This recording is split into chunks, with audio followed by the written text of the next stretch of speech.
te kapa wai wai, takahia ringa ringa pakia, tarana tita hau. Engai wike no nei, te nara koutou katoa. Nau whatua te karanga, nau mai ki tēnei marae, au e haere mai, te reo mana ki ti ara, te reo awhina ti ara. Haere, haere, haere mai, haere mai, haere, haere, haere, haere mai, haere mai.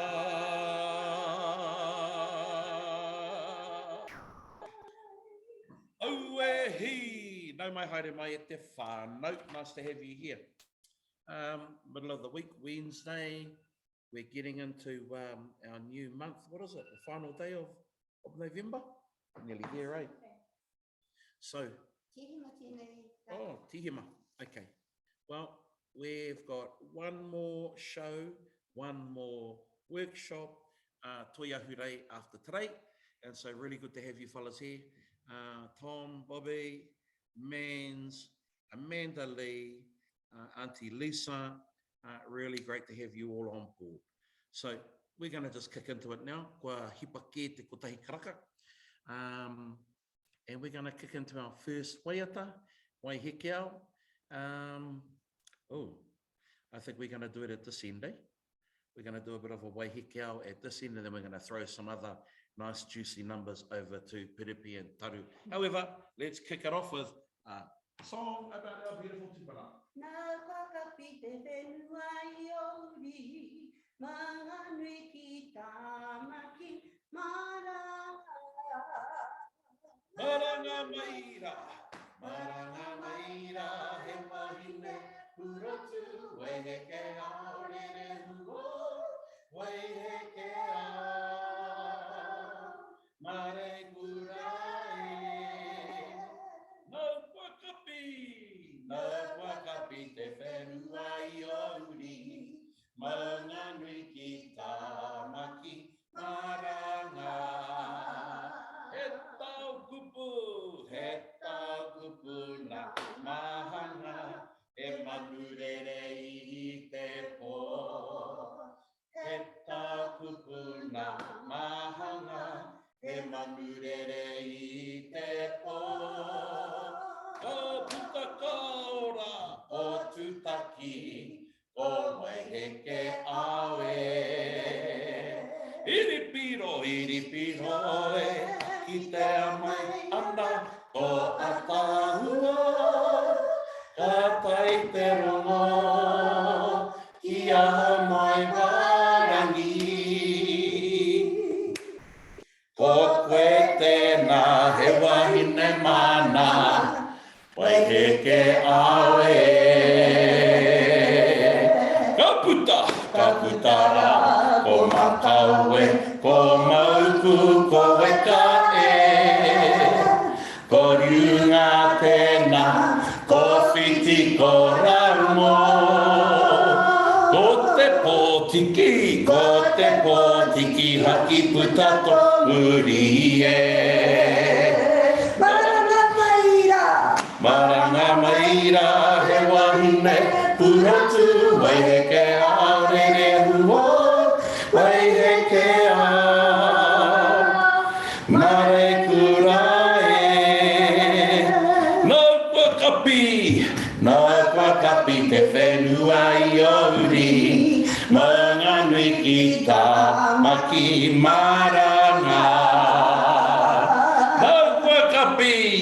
No wakapi te whenua iori, mga nui ki tāmaki, maranga. Maranga hi! There you go, e kui, maranga mai. Man, I always love doing that Waiata, Hakihea. Why? because she is our tupuna whaia that brings together the key parts of our whakapapa.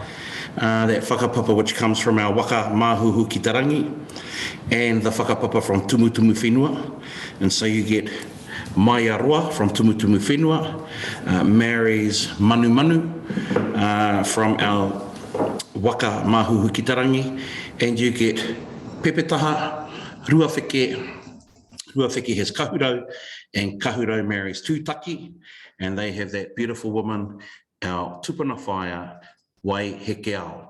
By the way, did anyone figure out what Waiata means? Yeah, for her name? Yes, it is the waters that descend from the clouds. Yeah, beautiful, eh? The waters that descend from the clouds. Yeah, I know, those waters that descend from the clouds when you got your washing out, you're not being very happy about that, eh? Okay, let's jump into our next item. We're gonna hand it over. Piripi is taru with you. Kei kona, well, we'll pass it over and we'll go through the haka pōhiri. Kei a koutou.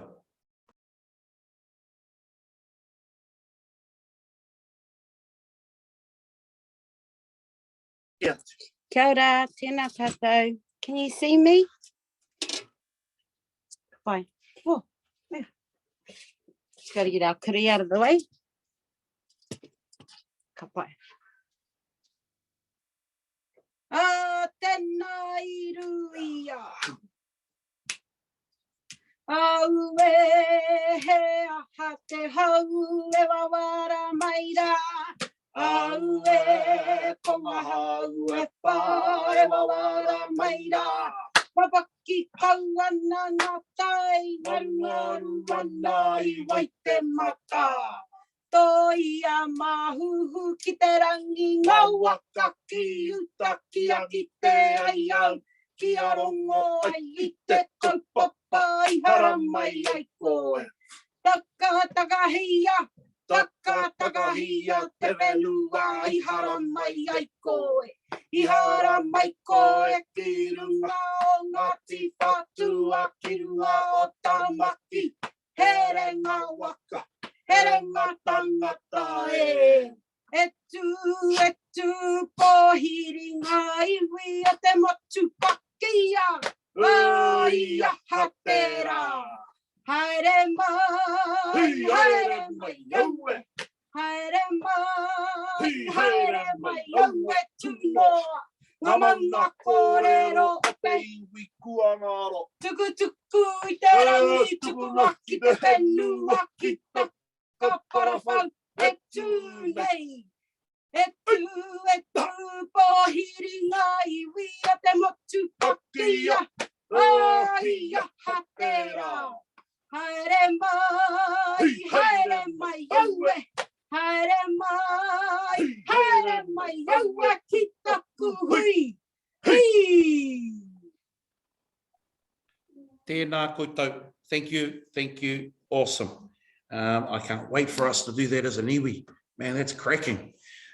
Okay, well, good to see everyone here. Kataraina, kei te Terry, kia ora, Gina, koutou katoa. Okay, there's been a request if we can do it one more time. Haka pōhiri. Is that okay, Taru? Yeah, pai ana. One more time, thanks. Ka pai. Not good enough, eh? Tēnā iru ia. Au e he aha te hau e wawara mai rā. Au e konga hau e whā e wawara mai rā. Wapaki kauana ngā tai, ngaru ana I wai te mata. Toi a mahuhu ki te rangi, ngā waka ki uta ki a ki te ai au. Ki a rongo ai I te kaupapa I hara mai ai koe. Taka takahea, te wenua I hara mai ai koe. I hara mai koe ki runga o Ngāti Whātua ki runga o Tamaki. Here ngā waka, here ngā tangata e. Etu pōhiri ngā iwi a te motu pakia. Waia hapera. mai yaue. Haere mai yaue tunoa. Lamanga korero peiwi. Tuku tuku I te rangi, tuku aki te whenua ki taka parawhau. Nei, etu pōhiringa iwi a te motu pakia. Ia hatera, haere mai yaue. Haere mai yaue ki taku hui.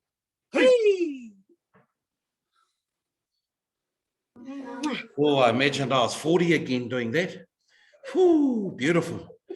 Can't wait, to get out there and do it all over again. Okay, well, let's just keep moving that along. E te whānau, please find the recordings, practice in your own time, so that when we do get together, yeah, you're confident and you can take your place in the aroa kapa, the ranking of our hakapuhiri. Ka pai, let's move into that little number kahoot tōpuni. And let's just go through, we'll take it through to the end of our page here. I'll slow it down a little bit. And again, it's fairly easy. There's either one drop or one lift in it. So just keep an ear out. Ko te kahoot tōpuni o tupiriri take tūpuna, oho mai rangi ngā rikinga, iwi ko te wai o huakai waka te kahupo kere ngā kuriranga urue. E take rau patu ko te rangi hinga tahi te iringa o kiwi waha ki aki Waiata, heke ko te waka korari, te arapu e runga huri pure. E ko te tuku whenua mai maunga whau ki tau, rarua moko whiti atu ki o poutu te kana te ringa. Nā pihai te kaua tumu whakarai o tāmaki e. Pai ana. I suggest we go through that 2 more times, done. We'll leave verse 4 for Friday, our last day. And it should all lock in beautifully with everything else that we've completed. Let's roll through it 2 more times. Was that too low? Should I take it up one? O te kahoot tōpuni o tupiriri take tūpuna, oho mai rangi ngā rikinga, iwi ko te wai o huakai waka te kahupo kere ngā kuriranga unue. Take rau patu ko te rangi hinga tahi te iringa o kiwi waha ki aki Waiata, heke ko te waka korari, te arapu e runga kuri pure. E ko te tuku whenua mai maunga whau ki tau, rarua moko whiti atu ki o poutu te kana, te ringa wherona, pihai te kawau tumu whakara o tāmaki e. Gee, I'm getting excited here. I almost want to get up and do it on my feet, but I won't, because then I'll start to forget words. Here we go, last time. And, you know, there is a definite lift in the line or a definite drop, but there are elements to express yourself. We call these interjections or kiwaha. And, you know, and if you want to express your a name in there, like waha ki aki Waiata heke, you know, yeah, bang it out, but keep it on the tempo, and don't fall behind, because if you fall behind, then we've got to kick you off the waka. Yeah, okay, here we go. Not kicking anybody off the waka. No, you're off the waka if you fall behind. Yeah. You fellas know how I roll. Okay, here we go. Ko te kahoot tōpuni o tupiriri take tūpuna, oho mai rangi ngā rikinga, iwi ko te wai o huakai waka te kahupo kere ngā kuriranga unue. E take rau patu ko te rangi hinga tahi te iringa o kiwi waha ki aki Waiata, heke ko te waka korari, te te arapu e runga puri pure pure. E ko te tuku whenua mai maunga whaki taurarua moko whiti atu ki o poutu te kana te ringa wherona api hai te kaua tu muwakara o tamaki e. Yeah, lovely. Okay, let's pick it up.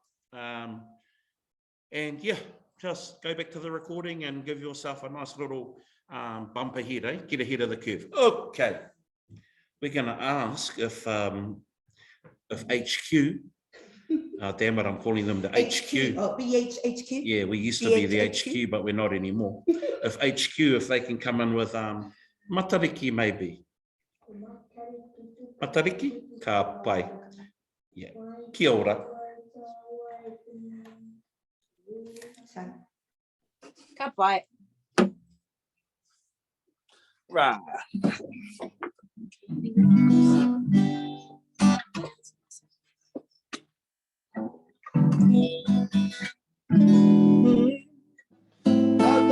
Is that a good night? I will go ahead. Just finding out, no fun, sorry.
Ooh, amping, love it.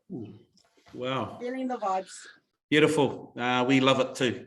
Thank you for that. Again, yeah, it is for matariki. But matariki, as far as I know, is in the sky all the time. We just can't see it for half the year. So, e rua ngā kaupapa mo matariki, eh? There's two kaupapa for matariki. One is looking forward to our ambitions and to those things that we want to achieve. And the other, probably the most important, is to look back and remember the cherished ones that we've farewelled over that year. And I look around the room here, and so many of us were in that space in the last 12 months. So yeah, we can sing matariki anytime, but it's probably the most awesomest around matariki time. Okay, thank you for that, HQ. We're gonna go through our iwi kāinga, and then we're going to throw back to HQ for hiwi o nepu. So let's kick us off with a little bit of te iwi kāinga. Ka putara I te aho e. Te iwi kāinga, karanga mai, ki e nei uri o whātua e. Pepe taha, tu mai ra pepe taha rua wheke. Ka putara, ko kahurau, ko wai heke au e. Karanga mai, te iwi kāinga, nau te pohiri o te rangi e. Au e ha, tā miro ai ngā here o te aroha e. Ka putara ki te aho e. Te iwi kāinga, karanga mai, ki e nei uri o whātua e. Tu mai ra makawe ko pāwhero, ka putara ko pukatere, ko tuperiri e. Karanga mai, te iwi kāinga, nau te pohiri o te rangi e. Au e ha, ka miro ai ngā here o te aroha e. Ka putara ki te aho e. Ka putara ki te aho. Hore te aki amau, I au e hi. Beautiful. There you have it, iwi kāinga. We're now going to go back to our that beautiful Waiata hiwi o nepu, and we'll get Taru mai and the crew over there to take us through that.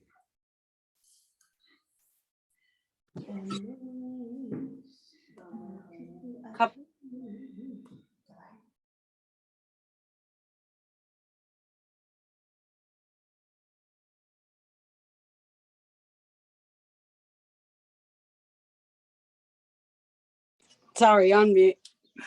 E noho ana au I te hiwi o nepu I tā pora he unga tapuno te waka o whakatau korongo mai ki te wai he aki ngā ngā tai e kai tau hara ngā rua I puta I te kōrero ka tahi anō te iwi kai rarawa e mātai ake ki tangara whakamana e moe e hau e I te moe ngā whakarewa ka marama te atatu hake atura o wai o nui ko ngitu ko manunu tahi ko te kawa e wai hape mai ki manu kapua kai tawhiti ko tuta moe ki te rangi ko nganai aki raro e kai taku tuako o ka hukura ko kiki tangi a ko atua nui e kia rapu nai te kakanui apaneira kia pa te ihu kia poko e ka pa te taikei o ngā rahu kei marama tā whanga kei te tua uruko one nui ki runga ko rangatira ki raro e tau paki ana te tai ko pau tapu waka ko hikurangi ki tai ki uta te tūpo te tini ko tuperiri e hoki nei au ki manu kapua he paunga ki tapu, he purunga mauri, e ara nei ki uta, e ara nei ki tai, hei ahara. Hei tu tei ngā tai, e nguru nei. Beautiful. Can we go through those last two verses, bub? Aye. And we're just we're just getting a little bit of a tantrum from our computer with the words kapai. Kia ora. Ka pā te tai kai, o ngā rahu kai marama, tā whana kai te tua uruko, one nui ki runga, ko rangatira ki raro e, tau paki ana te pai, ko pau tapu waka, ko hikurangi ki tai ki uta, te tūpo, te tini, ko tuperiri e, hoki nei au, ki manu kapua, he paunga ki tapu, he purunga mauri, e ara nei ki uta, e ara nei ki tai, hei ahara, hei tūtei ngā tai, e ngunguru nei. Yeah, kapai, beautiful. Yeah, like I said, computer's having a bit of tantrum, but yeah, pai ana. Has too much of a tantrum, might have to throw it in the rubbish. Maybe we could just have a look at our harikai. Now, we're just going to go into our harikai. I'll try. Yeah, let's see, we might have to go with the force. And when we go away anywhere, we got a bit of an intro harikai into whatever waiata you want to do. But this here's a nice little bit of a haka and a bit of an ihi and a bit of a wehi kind of thing going on. So, tēnā koe te whanaunga, kia ora. Pū, ngai tā huhu in the house. Kia ora reno, kia ora reno. So yeah, we're just going to do our harikai. And just that first words in there, I think it's riro I te horotai. Now that basically that horotai talks about the delicacies.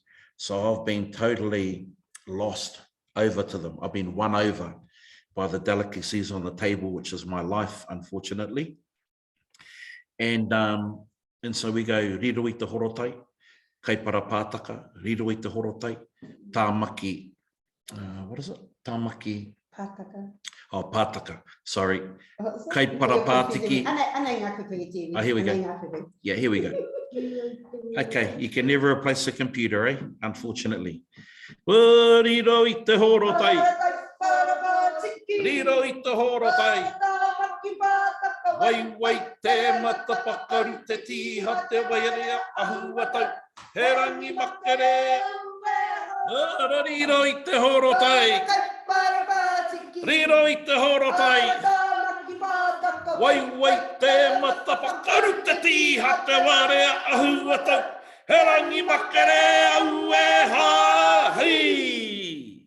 Ka pai. Now you can see what I mean, that there's the lead in to our whatever our waiata is, wherever we're going to be. Hey, jing, jing, jing, jing, whatever. Yeah, sorry, actually, I think that was an East Coast one. Okay, let's do it one more time. Wai te mata, eyes are watery. Pakaru te tiha te. Oh, I've just split my t-shirt. Yeah, it can happen. Waria ahua tau. Oh, my thoughts are overwhelmed. I can't think straight. Hey, I've had too much power. He rangi makere. Oh, cheat day. Makere. Throw it down, eh? So I may as well throw today out. He rangi makere. Yeah, cheat day. Korero mai. Rangi makere. Rangi makere. Yeah, that's your cheat day, eh? Yeah, not wiki makere. Yeah. E tahi o tātou he wiki ke. Okay, here we go. Warariro I te horotai. Warariro I te horotai. Wai te mata pakaru te tiha te warea ahua tau. He rangi makere au e ha. Arariro I te horotai. Arariro I te horotai. Wai te mata pakaru te tiha te warea ahua tau. He rangi makere au e ha. Hey. Yeah, cue the guitar, and we're in. I'm going to now hand it over to our two Puringa crew. They can pick us a Waiata. Two Puringa, if you could pick us a Waiata. Any Waiata. Yeah, you guys choose. We'll bring those words up. What would you like to do? What haven't we done, Uncle? We haven't done kia piri, kia tata. We haven't done Hey, wairoti, wairota. We haven't done etu ana. We know kia piri. Kia piri, pai ana.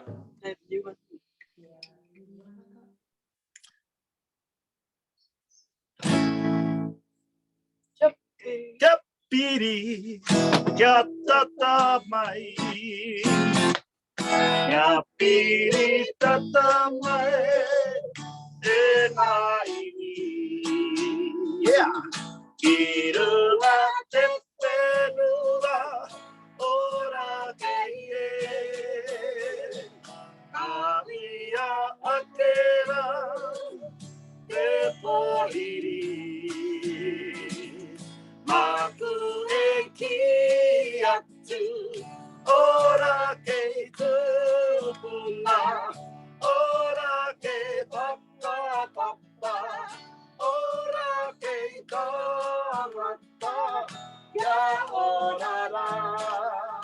Ya piri tata mai, e ngā iwi. I runga te whenua, ora kei e. Ka ia akera, te pohiri. Yeah.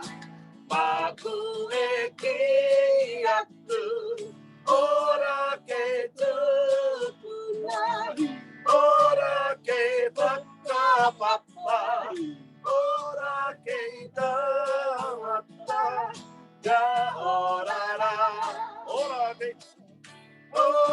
ke tupuna, ora ke whakapapa, ora ke tawata, kia ora ra.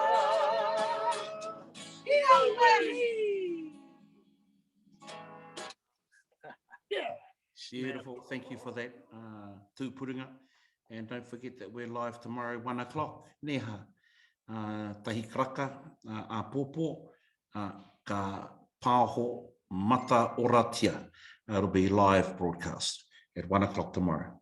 Okay, let's get into the old fella, Manawa. We're going to finish it off. Maybe we'll, let's go from the beginning, eh? Let's go from the beginning. We only got two lines at the end and then we're done. Yeah, there's some of you here I know have been in on nearly every session of that Manawa. Oh, fellas need a gold medal. Okay. This is a beautiful karakia. It's an ancient karakia. It's probably the oldest karakia that Ngāti Whātua have. And so we've put it into this pātere form and no doubt we'll start leading it out in the new year. Manawa mai tatau mai e tu te riri e tu tenguha e tu panini hi tu parere tu pako kota I he ako kota I raro I aku taha kangaru e tu ki te rangi te wakarangon mai ai ki taku hau taua. Papa te whatitiri runga te rangi kararapa te uirama I te rangi te whakarangona te ati tupua te ati tahito te tupua horo nuku te tupua horo rangi horoa utata kina te manuta kina te pō ki raro tonga hoi tā kina ki Hawaii ki rongo te pō rongo te ue ariri, te ue anguha, te wai, riri whakahu me tamaki tōna whenua papakura, te tangi whakamataku, kia ngaki a te mate, o tu whakararo, tangi amu ki o, nā tuahine nunu I roro a awai e, Kore tai a te riri, ko whakatau ana ke te toa e ngana ai. Te tangi a te wahine, rukuhia huka huka tapatu.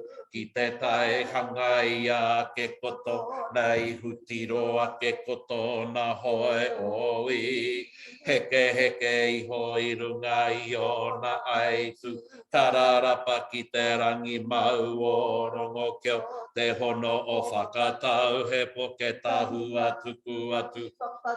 Ki roto ki te whare tōna tino. Kovo ka punga were were tu. Tarawa nanga te toa i tainei. He toa herere he ngaro ki roto te mati kuku tēnei aha. Utupua te niho i te pou o te whare wakatau. Ikiti ato tapu ai tu ana i waho meheka. Ui manu te rā kaua whakatau he mumu. He awhatai pēnei tai whene ke whanaua hoi. Kua mākawe te ngakinga o te toto te ira. Mutu o tu te kahunau mai e waha i taku tua. Taua ki tō matua manawa i tauria e pakawhara. Koriro i a koena te horohora kai nui e tūnei e noho nei. Aua i te riri, aua i te nguha whiri a te kahatua tini mō. E take whenua e kore tai a te riri ko whakatau ana ke te toa. I tā maua, whiti raua, hara mai te toki. Hui e! Ooh, I was trying to pull the handbrake, but the old waka wasn't going to listen. Sorry. We took it all now, beautiful. Because that's how it is, eh? Once you get to a certain point, it's bang, bang, bang, bang. Take it all the way home. I don't know how to do pātere any different. You use every part of your body, your face, your expressions, your mouth is opening and, you know, all of that type of thing. It's actually as strenuous as doing a full-on haka. If you do pātere properly, yeah, ka rongo koe i te ngenge o te tinana. Okay, let's just roll it back a bit. Okay, let's go to te horo o rā kai nui e tūnei e noho nei. Aua i te riri, aua i te nguha whiri a te ka tua tini mō. He koutu whenua, he take whenua. Ka pai, he koutu whenua, he take whenua. We'll finish there, eh? Te horo o rā kai nui. You know, a lot of it is fairly, it's the old style, yeah, people might call it monotone. But it's a very simplified structure. And what you do is you just put life into it. If you're behind, and this is what I've been saying since we started learning this, if you're behind, catch up. If you're in front, slow down. And if you're not at all in tune with the tempo, yeah, just take a break. When you need a breath, take a breath. It's all good. But try and choose your breath on a little word like a e, a ki, or a e. Not so much on a big tupuna name or something, eh? Yeah, here we go. Te horo o rā kai nui. Te horo o rā kai nui e tūnei e noho nei. Aua i te riri, aua i te nguha whiri a te kahatua tini mō. He koutu whenua, he take whenua, e kore e tai a te riri. Ka pai, let's take it from te horo and let's leave those last two lines here for Friday. Ka pai. Last round. Oh, from ekore e tai te riri, because it starts the haka. Oh, yeah. So we'll go. From oi there? Yeah, let's go from oi and we'll take it all the way down to e kore tai a te riri. Oi, kua mākawe te ngakinga o te toto te ira. Mutu o tu te kahunau mai e waha i taku tua. Ka whanota ua ki tō matua manawa i tauria e pakawhara. Koriro i a koena te horo o rā kai nui e tūnei e noho nei. Aua i te riri, aua i te nguha whiri a te kaha. Mō he koutu whenua, he take whenua, e Kore e tai a te riri. Ka pai. Right. I'm not going to ask, are there any questions? I can see a lot of questions out there. Okay, we'll catch up with this on Friday. And guess what? Hooroo, 15 bloody weeks and we get to the end of this fella. Okay, wonderful. It's not too long. You know, the one that the Waiata that Joe discusses quite often here in this space is a Waiata that we have at home. And it took me 9 months to learn it, the whole duration of me carrying tahua. So we've done really well in 15 weeks. Yeah, I'm actually feeling that we've really broken the back of this. So, yep, same old thing. Go back to the recordings, get it on your phone so you can sit up at night and just listen to it and go through. Okay, time is pressing. So, I'm going to give you fellas a little historic kōrero for our kahoots, but we've had a little bit of a technical glitch. We've got our kahoots, but there's no kōrero from me because, yeah, someone forgot, mainly me, to check on the kahoots today. It's all right. We're going to run kahoots. You know why? Get onto it, koutou. And no preloading. And the other thing is that all of these kōrero here, they've actually been spoken about. Look, Bobby's worried. Yeah, Bobby, no, he's happy. He's happy, Bob. Cousin Bobby, I know you got this. Okay, here we go. I'm going to hand it over to our kahoots lady. Goodness, I'm feeling like the pressure for you guys. And we're going to get into it, and I'll get her to turn on her mic. You got this, Tommy. Go get it. All right. And they te nama e hoa mā tiki nā o koutou waia. Ko te nama rehita I tēnei rangi, ko te iwa, waru whā, ono, toru, rua, toru. Rehita mai, e hoa mā, rehita mai. And I'm hoping for no bloody technical glitches on this side. Shall we swap over? over? Can you actually hear me? Oh yeah, right. Perhaps I should unmute myself and turn myself on. Yeah. Turn down myself. There we go, I'm down. And turning mine up. Kia ora, e rongo ana koutou ki au. Ko ka pai, ngā mihi nui, rehita mai. Ha te kaupapa o tō tātou kahutu I tēnei rā. Aiwa. It'll be a nice little surprise for all of us. Tēnā koe Brax.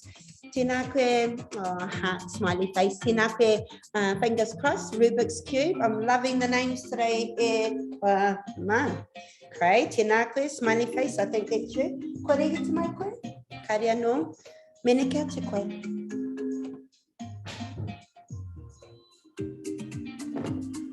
Riunga, tēnā koe riunga. Tēnā koe Hemara. Ko Hemara tērā. Ko Josh, ko Casey, ko Gina. Ko tupiriri rānei ko Hemara. Yeah. Hari mohi. Ora te ahua te kau he kona, ka mahu e katai ka tīmata tātai.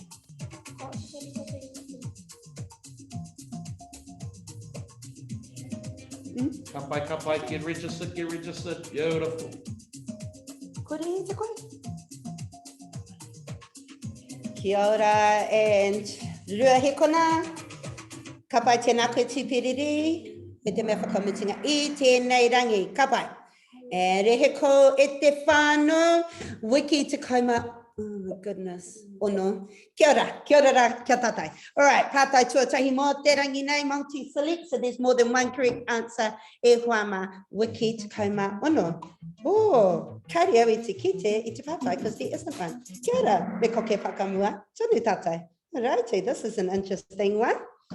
Hea te kahoot opening. All right. Anei te kaupapa o te rangi nei. Kua te kauma whitu he kona te whakautu tēnei pātai. What is a kahoot opening? Is it a dog skin cloak? Is it an eating implement? Is it a weapon or is it a greenstone taonga? E kua mate nuinga I tika he dog skin cloak he tino rangatira E nei momo kakahu. Ngā mihi nui. Alrighty, ki te podium, ko tūpiriri kei mua, ko lovely smiley face tuarua, Brax tua toru, riunga tua wha, Rubik's Cube tua rima. Ngā mihi nui kia koutou. Alrighty, haha tōna rite I tēnei ao hau. Ha tēnei, what does the kahoot tōpuni o tūpiriri represent in a modern context? E whama, ko ngā kōwhiringa ko enei, whiro, it represents our dreams and ambitions. It represents our past battles. It represents our rohe. It represents our whānau. What does the kahoot tōpuni or tūpiriri represent? It represents our rohe. Ngā mihi nui. Alrighty. Those that said it represents our past battles, tata tonu rau. Yeah, Ka pai, ngā mihi nui. Alrighty, ki te pairiam, ko Hakihea tūpiriri, ko Rubik's Cube, kei runga, riunga tuarua, smiley face tuatoru, fingers crossed tuawha, ko hemara kei te pairiam, e noho tuari mana. Ngā mihi nui ka koutou katoa. Alrighty, pātai tua, I'm not sure, toru I think. Ko hea te pā I whakaeke tia, ai a e tūpiriri mā. What was the pā that was attacked by tūpiriri? Was it maunga kieke? Was it te pane o mataoho? Was it maunga rei or was it maunga whau? E hoa mā. Ko te pane o mataoho, te whakautu e tika ana, ngā mihi nui kia tatau. He ingoa anō mo te pane o mataoho, kawe whaki mai, e jau. Pātoto mai ki roto I te chat, mehe mea e mohe ana koutou, haha tērā atu ingoa mo te pane o mataoho. Whai, a kahoutu ki roto I te kahutu, ngā mihi nui. Alrighty, ki te podium, ko Waiata, flaming fire for smiley face because ko tika ngā whakautu katoa I tēnei wā. Rubik's Cube tuarua, riunga tuatoru, fingers crossed tuawha, he mara tuarima tonu koe. Ngā mihi nui. Alrighty. He aha te ingoa, ka waiho ai ki a te pane o mataoho. What was the new name that was given to te pane o mataoho? Oh, okay. See, kari au I mohio ki ngā pātai. Alrighty, te ara pueru, maunga wehi, maunga o tūpiriri, te ara pakanga. Haha, te whakautu e tika ana. Tēnā koutou, ngā mihi nui. No preloading required. E mihi ana kia koutou katoa. Alrighty. Ki te podium, smiley face, kei mua tonu riunga tuarua, Rubik's Cube tuatoru, he mara tuawha, and kia ora tuarima. I think Bobby's a smiley face. Do you? Not sure. Anyway, pātai tua, whatever it is. Hahai takotoa I ngā kahoot tōpuni. Why were the dog skin cloaks laid out? To give protection to their feet. The sand was hot. They wanted to show off or to muffle the breaking shells sound. E hoa mā, e mihi ana kia koutou katoa, koira to muffle the breaking shells. Ngā mihi nui.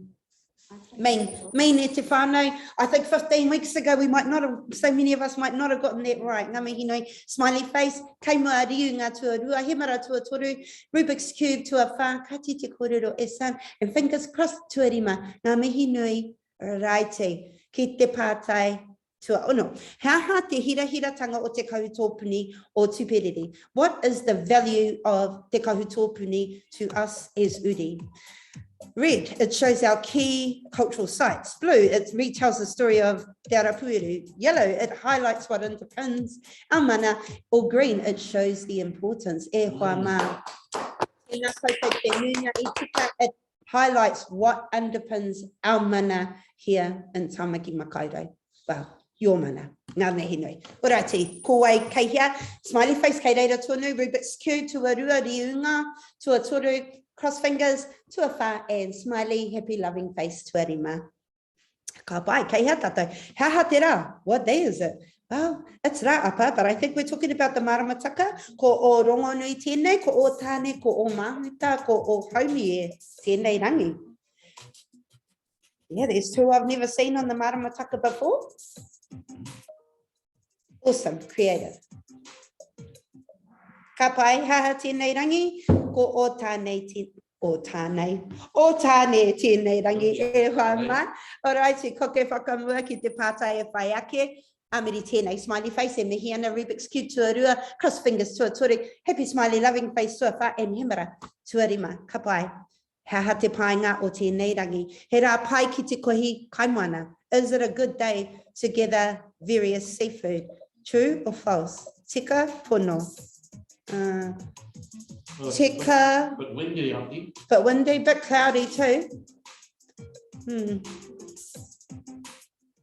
O tāne, good day for fishing. E hama, it's true. I would never have picked it. It was the same as the last time on Monday or last Friday when I was going, yeah, well, it says kore are and things, and it was like, oh, it is.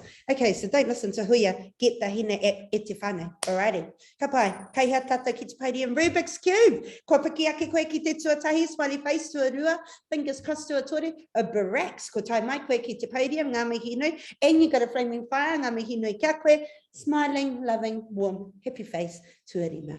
Ngā mihi nui. Alrighty, ki ngā pātai e pane ki ngā Waiata pa.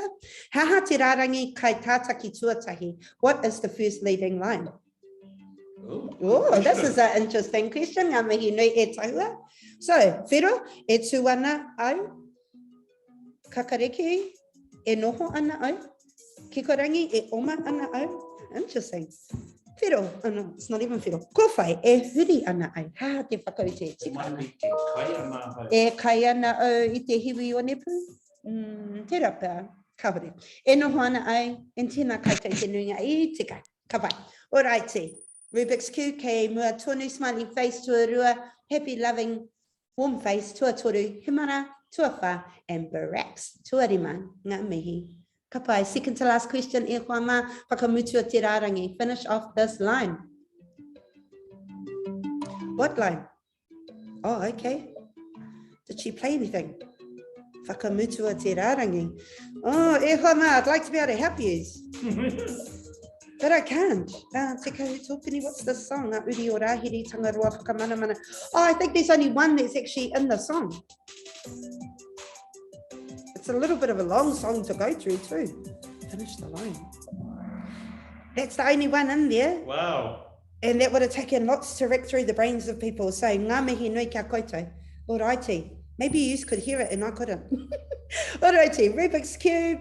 Kei mua, smiley face tuarua, warm, loving heart face tuatori himara, tuawha, and crossed fingers. Tuarima, patai whakamutinga mo tēnei rangi, e hoa mā whakamutu o tēnei rārangi. Okay, finish the line. Which line? Oh, maybe it's only there it is. Is it? Oh, yeah, cool. I see. That's how you guys all go. Waihape mai ki. Maru tuahu, waihape mai ki, tēnā koutou. Waihape mai ki manu kapua. Ngā mihi nui kia koutou. Alrighty, ki te podium, ko Hakihea, tuatoru I tēnei rangi, ko warm, happy, smiley face. Tuarua, ko smiley face. Tuatahi, ko Waiata, ko Rubik's Cube e hoa mā. So, Hoia will just close this down as she normally does and we'll come back in pakipakia o tātou tua o te rānei. Okie dokie. Kei hea tātou. Oh, Jinkos, that was interesting. Did you guys see those words? No, we didn't get there. Very good. Awesome. Alrighty. No reira tēnei rā tuatoru ko warm, happy, smiley face. Ko wai koe. Au kōtere. Ka mihi nei ka koe I tuatoru mai. Ka pai, smiley face I tuarua. Ko wai a smiley face.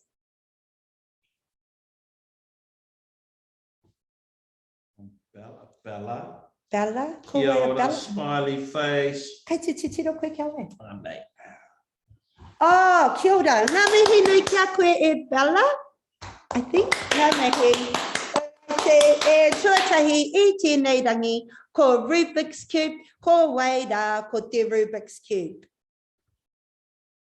Hey. Tēnā koe Marian korua koto tamahine te ahua nei ngā mihi nui kia tātou katoa.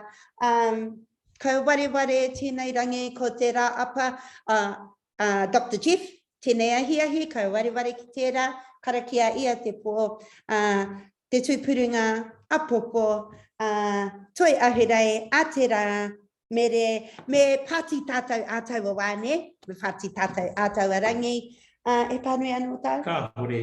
Kahore aku pānui, he pānui wā koutou. Taru mai, perupe, hei os. Ka pai. Mihi ana kia korua, e kawe tonu nei tēnei kaupapa nui whakaharahara kia tātou anō hoki. Ngā mihi. Ngā mihi nui kia tātou, kia ai o te rā e hoa mā, kia haumaru te noho. Ngā mihi nui, hei kona mai.